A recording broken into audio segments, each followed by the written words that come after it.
Hello and welcome to another new episode of Learning Simplified.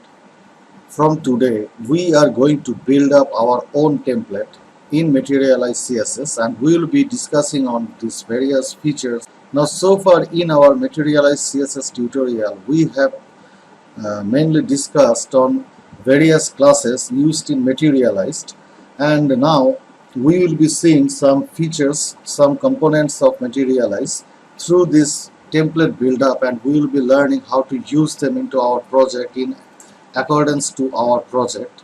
And this is the basic thing that we are going to focus on. We are practically learning about implementing some new features, some new components or JavaScript extensions or utilities into our project, and this is the main object of this whole tutorial. So that is why we have chosen this particular template over here. As we have discussed earlier, we can see that this particular template, this practically comprises of this particular slider over here. Then we can see that here comes the menu bar on the top of this page, and one thing must be noticed here, that this menu bar, it is practically overlaying over this individual slider. And then we can see that here comes all those grid specifications, some Google icons over here that we'll be using into our project. And then we can see this is an individual image thumbnail, on clicking which it goes full screen. And we can see that here goes the gallery, there goes the tab pen, all those things are tab pen over here. So if we use here test 4, if we click on this test 4 tab here, we can see that the corresponding content is being opened into the bottom part of this whole tab pen.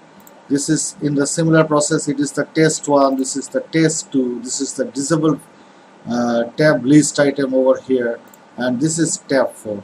And at the end we can see that we have this kind of thing, this featured address over here. So we are going to know about all these utilities. We will be implementing them practically into our project, and we will learn about how to do this. So in the very first case, all we have to do, we have to first of all divide this whole template into some basic block elements, into some basic boxes. So how many boxes have been present over here? If we take this slider and this menu bar as an individual box element, so this is the first block that we can see, this menu bar and slider. Then goes this particular grid section, this is another box. This image gallery along with this image thumbnail, this is the third box. Tab pen here, this is the fourth box. And you may put this featured thing, all of these things, this kind of feature, into some individual, into a separate container, or you may choose to keep it separately outside any kind of container. You practically do not have a need of using any kind of container. So this is optional, whether you are putting these items into a container or not. This thing solely depends upon you. So we will be learning everything about it. But this is the first feature, that we are practically sectionalizing this whole template into 4 individual containers. The first container, that is holding this slider and this menu bar. This second container, which is holding this individual grid section components and all those Google icons, those been played over here. This is the third container, which is practically holding this definite image thumbnail and this image gallery over here. The fourth container, which is holding this test 1, test 2, that means this tab pen and all those correlated contents. And you may put this particular featured address into a container, or you may keep it separate, that depends upon you. So as a whole, on an average, there will be 4 containers used in this whole project.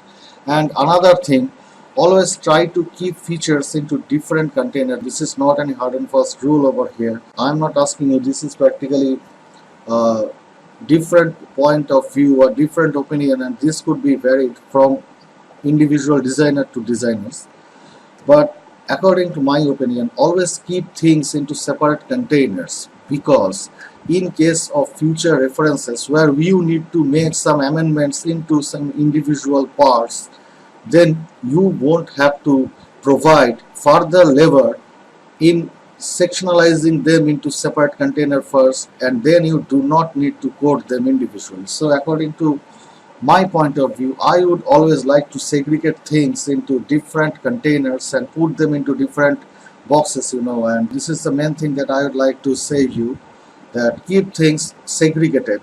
Now in this first case, this is the first container, and here goes the slider and the menu bar. So in the first case, we will be creating our own, and we will be trying to build up this individual slider over here, and then we will be concentrating into this particular menu bar. So first of all, let's build up this slider. But before that, let's get back to our project, and you can see that this is the index.html on which we will be working on. First of all, we need to define this cat set over here, this UTF-8. Then we need to specify all those description, all those meta keywords over here, like this description, keywords, and viewport. This is practically the responsive syntax that we can see over here. This is the IEH. Everything is been presented over here. Then comes this title, then comes the link to this Google icon, then comes this minified CSS of Materialize CSS, and then comes this custom style sheet link of ours. We have detailed all those description into that individual video, where we have linked a particular page with the external style sheet, the custom style sheet one of our own, and we have defined all the steps over here. So if you feel uncomfortable in any point, then you should be referring to that particular individual video out there, how to link this external CSS with our project. So this is the custom style sheet that we have been talking about. This is the link over here. Now all we are going to do in the very first case, we will be commenting out all those things, those we have created so far. Actually, we do not like to lose the track of all those coding so far, that those we have made here. So in an order to keep them into our project, the best way is to comment them out, and that is what exactly we are doing over here. We are practically commenting each and every of them.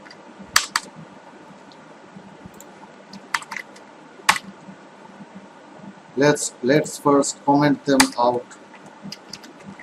So we have so far commented out each and every features, those we have included over here, all those classes, those we have used in our previous tutorial. And if we press Ctrl S and get back to our project, this was the tutorial so far that we were discussing on. This is the tutorial, and all those things, those been coded into there. Now if we reload, we will see that nothing is there. Everything is gone, everything is disappearing.